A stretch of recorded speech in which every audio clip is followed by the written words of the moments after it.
All right, folks, here we are. Welcome to Behind the Start Line. My name is Eric Burnett. I'm here with my co-host, Troy Schooley. Troy, what is going on? Been busy, man. We got tons of events, whether they're virtual or live, opened. We've opened the marathon registration now, which we're going to talk to a guest later in the podcast. We'll talk a little bit about that. But it's just, this situation with COVID-19 continues to be fluid in all walks of life, including our business.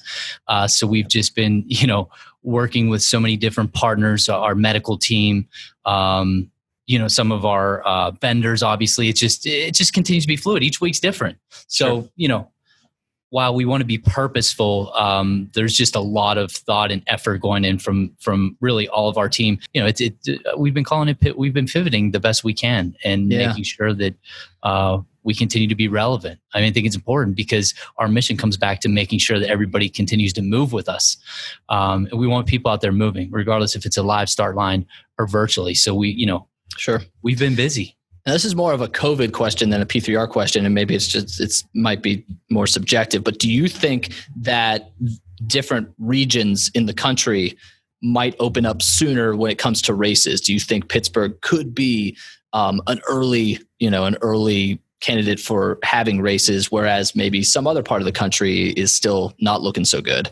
Well, that's a great question. And the answer is no. And the reason why is because the Pittsburgh Marathon gets all 50 states, right? So I can see a local event potentially happening. Our 10 miler, for example, we have 90% of the people from our 10 miler come from the region. So if our region's doing well, I can see, more local 5Ks, but something like the New York Marathon, 136 countries represented. Right. So even if New York City was really good as far as new cases and things like that, I don't think it matters because running, especially now with runners, they go all across the country to run. Yep. So even if your region's good, you're getting people from San Diego, Houston, some of the that potentially could be hotspots. So no, I don't think it matters unless it's a really centralized local event. Sure. Yeah, it's a good point. Just think of all the contact tracing, all the different areas that are just bringing totally. Yeah, I did not think about that. But yeah, it's so interesting. It's just it's a wild subject that we're all dealing with right now. It is. Never would we have thought, it would affect something like this would affect our business. You know what I mean? Like, we're a nonprofit that's in the business of, putting on events and, never would I have thought a pandemic would essentially wipe out a year of live events across the country.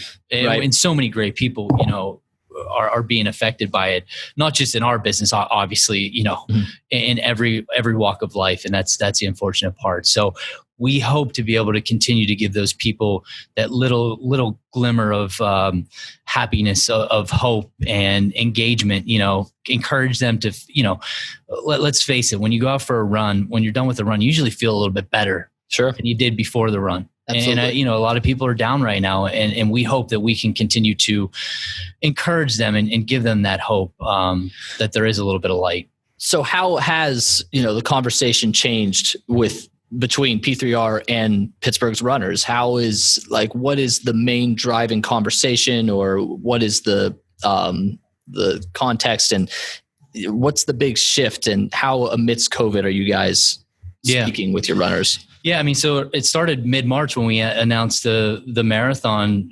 changing to virtual. And, somebody asked me last week in an interview, like, what was the best part of your year and what was the worst part? I said the worst part was the day we announced the cancellation. Sure. Not just for our staff, but for our runners. The best part was literally the day after, when we see these runners like saying, "Hey, we're still doing this and we're still training," because we didn't want people to stop moving. Right. So it was important for us to make sure that we took that journey with them, whether it was going to be a start line live or virtual. So I think that, what we're trying to do, we know there's a ton of new runners out there now because of COVID-19. People just wanted to get out. A walk maybe turned into a jog, and a jog turned into a run. Right. So what we're trying to do is really, to those new runners, portray the excitement of a live finish line or a live start line, right? By sharing pictures, sharing videos, and give them that goal that, hey, whenever whenever I feel comfortable to get back to a start line, I'm going to be there. Like I probably wasn't comfortable before. I wasn't a runner, or maybe they were just scared to go to a start line and deal with, where to park and blah, blah, blah, Yeah. So we're trying to portray that to new runners, and we're trying to essentially relive that to runners that have been with us, throughout the last, we have runners that have run the marathon for the last 12 years and even longer than that. So we're trying to relive that through, social media posts, through pictures, and people are like, man, I miss that. You know what I mean? And they're telling us all the time, I miss it. So I think that we're dealing with two portions right now, the existing runners, the people that have always been runners, and the new runners, which are just as important. So social media has turned into, not that it wasn't before, because we do such a great job marketing, but it's turned into our best friend as far as how we engage with these consumers and make sure that they know that we're behind them still. What I mean? Like we want to support them probably even more now than ever. We need to make sure that social media channel that turns into that. Turns into that support. And not to mention just all of the just mental stress that everyone in general is going through right now. I feel like running is so crucial. Just getting out and being physically active is more crucial than ever before, because like you said, you feel this endorphin rush. You feel there's a physical and mental response after you're done with the run that just makes you feel better. And people right now, at least me, man, I'm feeling more than ever. I need something to make me feel good, because things are tough. And I applaud you guys, because it's so important. Not just from a business standpoint, but again, you guys are always more than beyond the business, but more so not just connecting with people, but connecting and helping them mentally, just really helping them get through this trying time. Well, that's an important part of what we do, right? Helping people like it's a small piece. I don't want to act like it's a major piece, but right now I know that if I go 2 or 3 days without working out, I don't feel good. No, physically and mentally right now, because there's so many outside stressors too, with, not just work, but everything. I mean, the situation that the entire world is in, there's so many outside stressors. So if we can be that one little piece that people say, wow, I posted my 5-mile run, or I posted my Fleet Feet Liberty mile run, and P3R, responded saying, great job. We can't wait to see you at a finish line.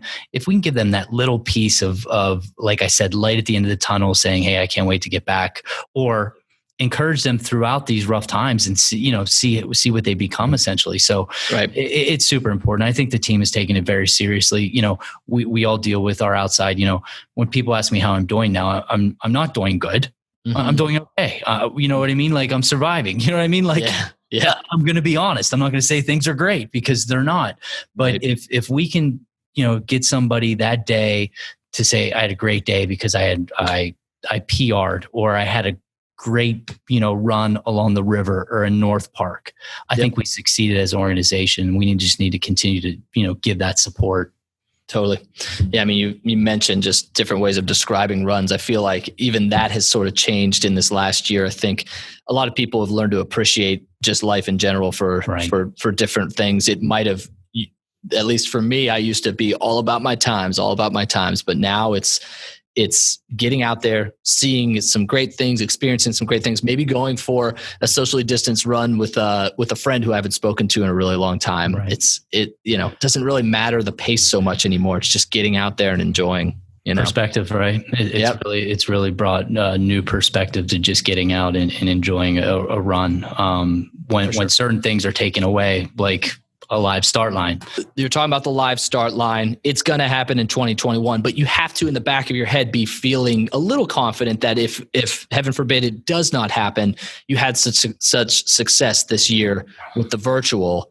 Do you guys, and again, I don't want to talk too much about this because I don't want to put the bad juju out there for it. Don't do that. Don't do that. Okay. Well, we don't even to answer your question, absolutely. You know what I mean? Like if we need to go that route, I think people will be confident that we'll be able to give them a great experience. Yep. And that's important. It's going to have to be a little bit different experience. But but I think we've proven that, hey, we're going to take this ride with you, whether it's virtually or live. But we fully expect to see people on May 2nd on Liberty Avenue. You know what I mean? Like I think it's going to be a record year when we get back. I just think that so many people missed this year, and then you add in the new runners. I think it's going to be great for the city. Like, I can't wait. I cannot wait to get back to a start line. It's not just because I'm in the business of that. It really has nothing to do with that. It gets us back to what we love to do. Well, today, we're going to segue into our special guest who's with us. And if you've been listening to the podcast, God bless you. Thank you for being with us up until this point. We hope you stick with us. We have been going outside of the organization to have our special guest join us. And today's a different story. We're actually going to go inside of P3R. We've got a very special person from P3R who's going to be our special guest. All right, ladies and gentlemen, it's time now to introduce our special guest for the day. Very excited to have her on board here. It's our first internal representative of P3R organization. It's my honor to introduce Senior Vice President of Marketing and Communications at P3R, Allison Corbett. Allison, how are you doing? Hey guys, I'm doing great. How are you doing? Good. Excited to have you on here. It's got a home game with Allison. It's like a home game for us. Yeah, this should be easier, I guess.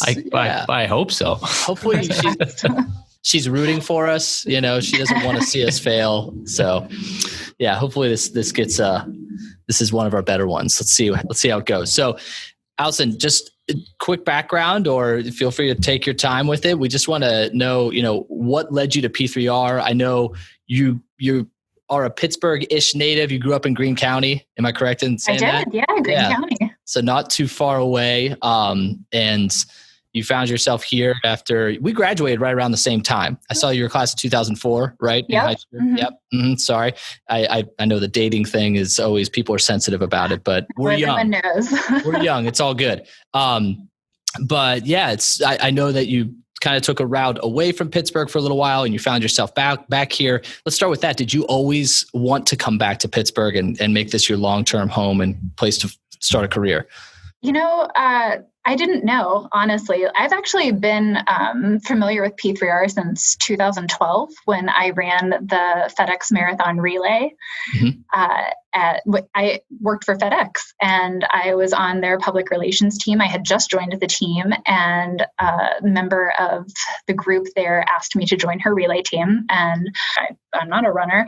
And she said, no, you can do this. And I wanted to be part of the team. So I was like, yeah, sure, I'll walk it. I didn't walk it. I trained and I lost 20 pounds before I ran the relay. And the following year, I ran the half marathon. And by then I had lost over 60 pounds. And then I got to actually manage the partnership between FedEx and P3R. I got to know Troy, and then my husband got a job in Boston. We moved for a couple of years. I saw Troy post the director of marketing and communications job to LinkedIn. My husband and I had been talking about moving back to Pittsburgh, and I applied, got the job, and we moved home. Been here since.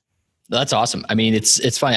I've been working with P3R for, 5 years now, and I felt like you've been here this whole time. So it's that's just how powerful of a presence you are at P3R, and you're doing great things. Talk about a story, Eric. I mean, you know what I mean? Like Allison, we talk about stories of our runners, but Allison's got an unbelievable story.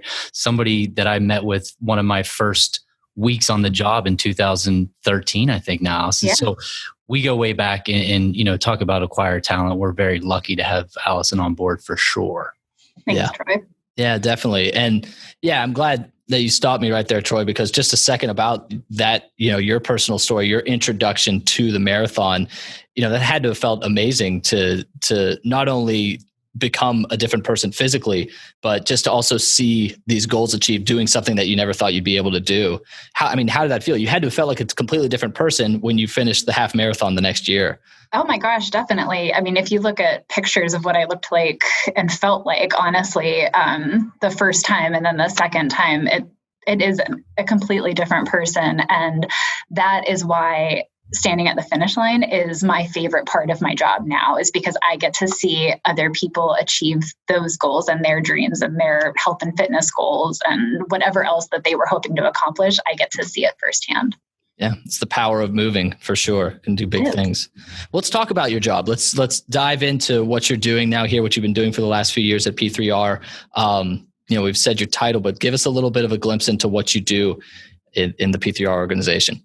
Yeah, so I lead a pretty big team. We have a group of marketing professionals and public relations professionals, and then also the registration team. So we're really focused on data and learning about our runners as much as we can so that we can engage with them, which is really what we ultimately want to do. We want to engage with them. Like Troy said, every runner has a story, and we want to not only hear those stories, but we want to share those stories with as many people who we can. For sure. I mean, it's clear that you guys are doing that. You don't even have to check your social media page, which is really where it just blossoms. But just even on your website alone, it's just, it's just glittered with real people, just people who are out there and who have been a part of your races at real Pittsburghers. And you can just tell that you guys care about all of these people. It's so funny. I actually went to school with like one of the banner people on the front page of P3R, and I opened up your website. I'm like, Desi, this is you. It's really cool. And she's another person who really never ran whenever I knew her. And then she discovered running probably sometime in college or post-collegiately. And now she's one of the cover girls of P3R in the marathon. That's awesome. That's great. Really cool. But yeah, talking about, social media, being a small business owner, I know how important social media is, but it's also so difficult to stay on top of because it's just this beast that's always churning and I never feel like I'm doing enough. And I get kind of like, after a while, I just get overwhelmed. I have to step away from it. How do you guys, and you in particular, Allison, how do you stay on top of just being relevant and being out there consistently? I think the engagement piece is the biggest part of it. We are constantly checking and seeing what our runners are saying, what they're talking about, what they're posting. A lot of people post every day what they're training. They're training for the marathon, they're training for the 10 miler, they're training for the Liberty Mile, and they want to talk about it. They want to share their story. So because that's so important to us, we make social media engagement a huge priority on our team because everybody knows how important it is to share those stories. Totally. Have you found that this year in particular, with everything being so virtual, have you found that it's even more important than ever? Yes, definitely, because every single element of all of our events now are on social media. So from the very first training run to their last training run to their own virtual start line to their race to their finish line to their family cheering them on to us cheering them on to fellow runners, giving them kudos as they're completing their run. It's all on social media, and I think people are really happy to engage with us, and they get excited when they see us engaging back because we see them. They know that we see them, and I think that that's really important for them to know that somebody recognizes what they're doing and the effort that they're putting in, and what's really a difficult time for the whole world. Yeah, I have to believe more than ever, it's probably, even though a lot of people might have some extra time on their hands, some more than others or some less than others, but they have a little bit of an extra time to get out there. It's probably harder than ever because the motivation is probably lacking so much. I mean, I know so many of the people that I competed with throughout the years, they were just focused on races. And I totally get it. That's where you can get out there and shine and set those goals and meet them.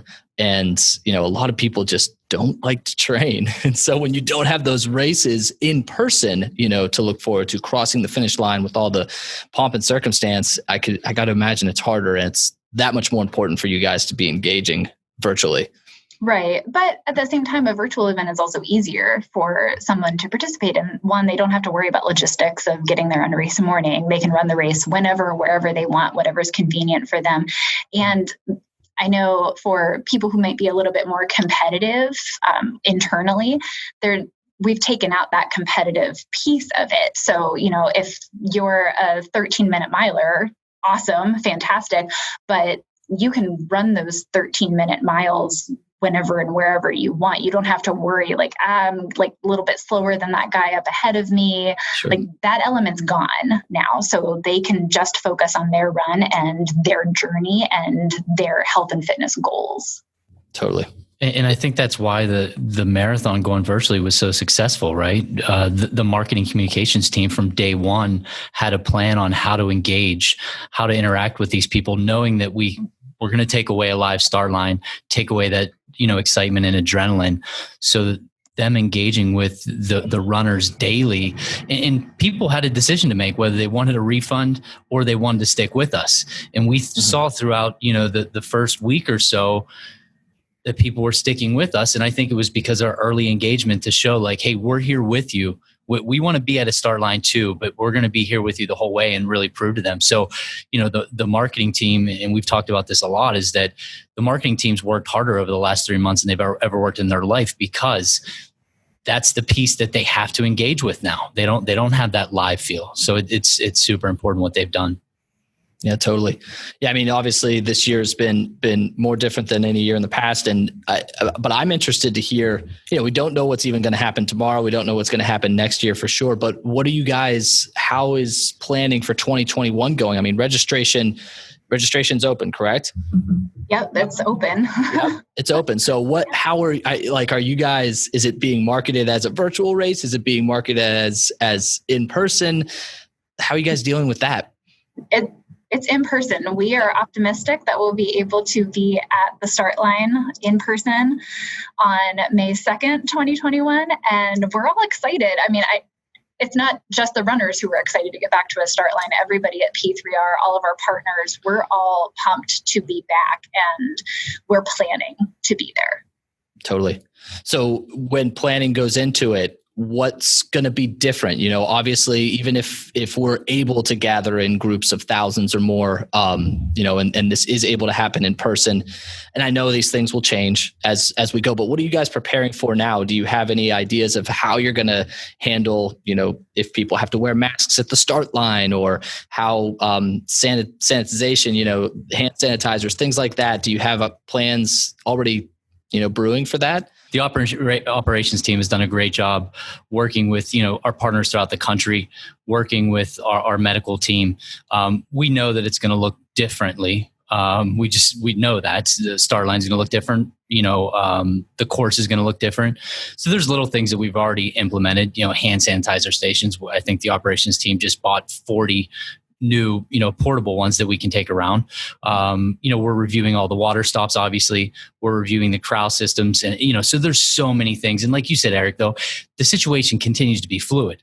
So it's going to be different next week than it was this week, and it was different 2 weeks ago than it is now. So we'll just continue, serving, and we want to be a leader in best practices. So if we need to spend additional dollars to make sure that everybody feels safe, and something that we can tell them prior to coming to a start line or prior to even registration, we're going to do that. And I think that's an important part of Allison's communication piece, is that we have to be very upfront with these people of what we're doing, what we're going to do, and what to expect when they come to a start line, because we know that people still aren't going to be comfortable probably. We better be back to a start line on May 2nd. Yes. Like we better, and we're very optimistic of that, obviously. And we think that we have a really good early plan in place. Our events, we start planning them over a year in advance. So, the 21 planning, Allison, when did you start the 21 planning? December of 2019. Right. So it was even before the 2020 marathon happened, right? So yeah. It's 18 months in advance we start working on the campaign, the branding behind it, and then continue to, throughout the year, make it better. And like I said, let the runners know what to expect. And each year has to be different. And this year we know is going to be completely different. Mm-hmm. Wow. Yeah. I mean, it's got to be so much to think about. You guys, you're honestly, and I've sensed this as well with our business, where you're almost like reinventing the wheel as you go along, and it can be exciting at times, but it can also be just a little frustrating too, because things are so uncertain. Let's talk about another reinventing that has happened within the last year. You had a rebranding. You changed your logo. I'm wearing the new one right now. Got hooked up with that. Yeah. And it's so it's just such a cool move. I mean, the old logo was great, but this is so more like, I think, contemporary. It's right here. It's got movement to it. I'm a big fan. What are your feelings? What excites you most about it, and how did the whole process go to landing with this? So I think what I like about our new branding, it's a year old now. It really connects with the runner. I think like one thing that we had been focused on before was about our partnerships, and we still are incredibly focused on our partnerships. That is key to what we do and key to our events. But the new branding is also so focused on the individual runner and keeping not just Pittsburgh running, but keeping Eric running, keeping Troy running, keeping P3R running, keeping Allison running, keeping a city running. And right. I think that is a huge piece of what we wanted to do, is really connect with those runners. I mean, it all comes back to the fact that every individual runner has a story and there's something that they can share. There's a reason why they're running. Maybe they overcame something. Maybe a relative of theirs got sick and they chose to start running in honor of that relative, and they just continued to do it and never stopped. But everybody has that story. And that is really what our brand is all about, is sharing those stories and telling those stories and making sure that as many people as possible hear them and are inspired by what they do, because what our sport does is inspire. And I think that that's really important. Yeah, absolutely. Yeah. And I think, just again, I keep going back to the website, especially now virtually, but you go on there and you see real people and their stories in the blog, down in the footer, and you've got the P3 runners as well, who are your ambassadors, who are just constantly, talking about how they're being changed and they're changing other people's lives as well. And I think when you guys changed, it wasn't just changing the logo. You're right. It was changing the slogan and just really changing the whole dynamic of not just P3R, but the running community in Pittsburgh too, which is really neat, and you can feel it. It's really cool. So yeah, I mean, there's so many exciting things going on right now. You guys, we're in such a state of change just for everyone in the world, and I feel like you guys are like, just your organization is going through the change as well. And so it's the kind of timing out well. And I think you guys are used to it at this point, and you're doing well with it as well, which is just really nice. Well, I think we're ready for any challenges that lie ahead, because nothing has been more challenging than, changing your biggest event to a virtual event. Yep. And that was a huge challenge. The marketing team was up for it. Obviously the partnership team, the operations team was up for it. So I think moving forward, it's like, shit, we've been through it. You know what I mean? We've been through a lot already. Let's go. You know what I mean? So, we have positioned ourselves in a really good spot. And I think it comes back to everything that, Allison has talked about and you talked about, the rebrand with P3R to make it more inclusive, to show that, hey, we changed our mission statement, like things like that. And then really just our events throughout the year, and just having a different, whether it's a theme, whether it's the way we talk to the participant, whether we, how we encourage them and things like that. So bottom line is we need people to continue to move. That's our mission statement. We want people to move we want any and all to move with us. So I think that we're up for it. I think that I know Allison's excited. I'm super excited to see how many new people we get to register for the event. The people that have been on the sidelines, right? The people that saw a lot of their friends do the virtual runs, or not just maybe marathon, some of our other events, and said, hey, I can do this. I have more confidence now. During throughout the pandemic, maybe I've ran more. I feel better about myself. And then they come to a start line, they feel that adrenaline and say, damn it, I've been missing this. So it's been good. Yeah. Well, speaking of new runners, Allison is is a mother. I'm sorry. I'm the father. You're the new father. I'm the new father. That's been running through my head for the last 8 months. So I'm sorry. Allison is a mother of Brooks. And has he had an official race yet? Has he put on? Yeah, he has. Yeah, he did. He did the Dollar Bank diaper dash last September, and then this May he did the Sheets toddler trot as part of the marathon. Part of the virtual. That's very cool. So this next, because I was going to ask if 2021 was going to be his big debut, but he's a seasoned veteran at this point. I think it might be the first time he actually runs. Gotcha. Last time he just kind of like toddled around. Is he, I mean, so at this point, is he running yet? He's running. He's running Get all over. out. Yeah. Oh my gosh. How is that? Hilarious. Yeah. Yeah. Is it frightening at all? I'm just taking notes.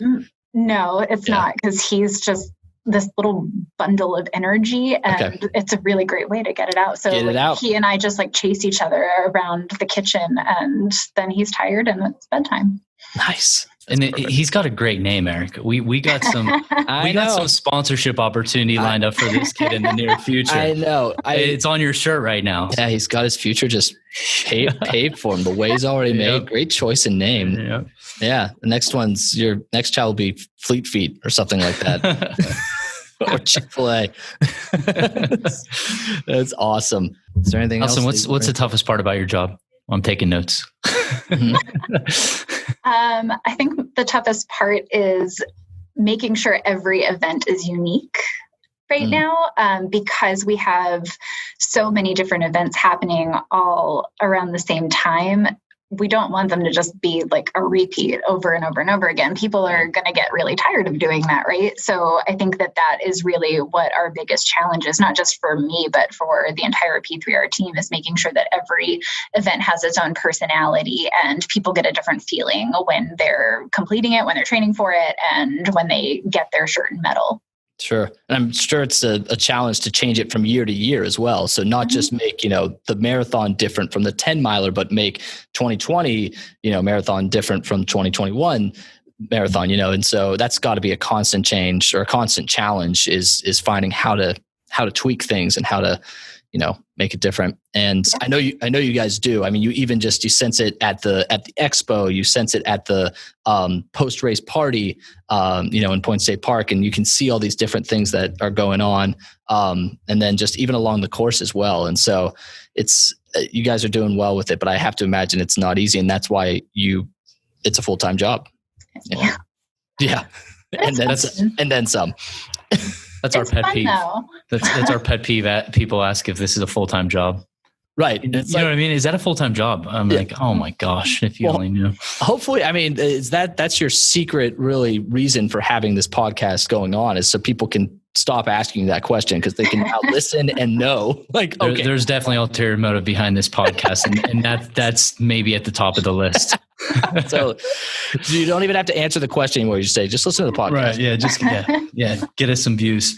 And that's a good point about, each campaign looking a little bit different, but the Move campaign has worked. You know what I mean? Let's face it, the Move campaign, and it's behind Allison's shoulder now, it's behind mine. Mm-hmm. And what we've done the last couple of years, and as we move into 21, we've just tweaked it to make it a little bit better. Right. It's resonated with the runners, but each year we've taken a little piece of that Move campaign, the Move Pittsburgh, and just made it a little bit better. So I think that, once we find campaigns, the 10 miler, for example, last year was a huge success with the themed miles, Mr. Rogers mile, Pierogi mile, pickle mile, Now we need to make sure that we do it better this year. We know it was a winner, but how do we make those miles better? So I think that, that might be a challenge for Allison's team, but they've done pretty good so far. So keep it going.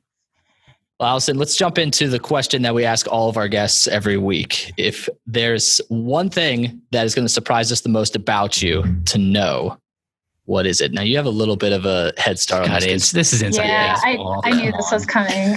I would say most it better be good. It better be real good. Had like a month to think about this. No pressure. I think most people would be surprised to know that this was not ever my intended career path. I was originally going to major in music education with a focus on flute as well as vocal performance. When did that change? Because I mean, obviously you graduated from Westminster.